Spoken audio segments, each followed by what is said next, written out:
Labą dieną, gerbimi Telšių rajono gyventojai. Pasiklausykit, prašau dabar informaciją.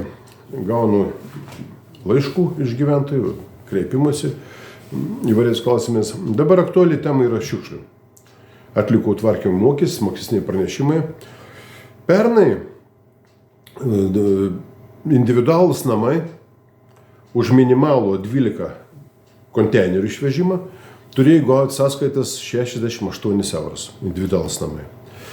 Įvyko nesusipratimas pernai, tai švelniai pasakys nesusipratimas. Aš manau, kad čia yra tyčinis veiksmas, norint iš gyventojų iškratyti paskutinius pinigus. Ir buvo atsiųsti pranešimai, mokėti ne 68 eurus, o daugelis gauti 104, 120, visokios sumos buvo. Tada aš kreipiausi į antikorupcijos komisiją, pats ten dirbu.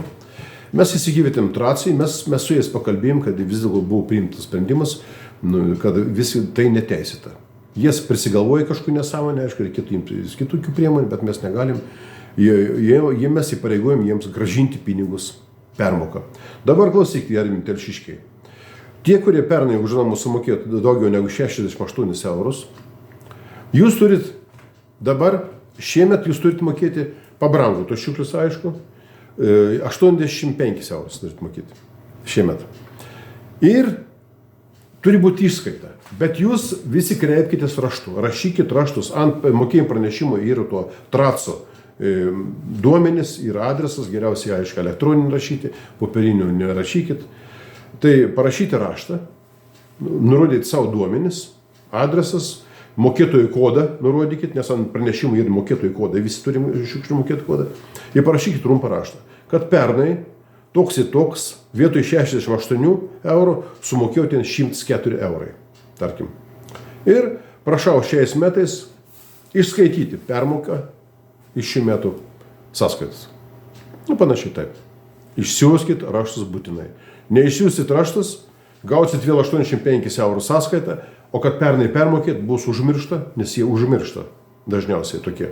Tai gerbimi telšiškiai, rašykit raštus, nemokat rašyti, paprašykit kaimyną, vaikų paprašykit, turit vaikų, anūkų, visi išlavinti, visi išmokslinti.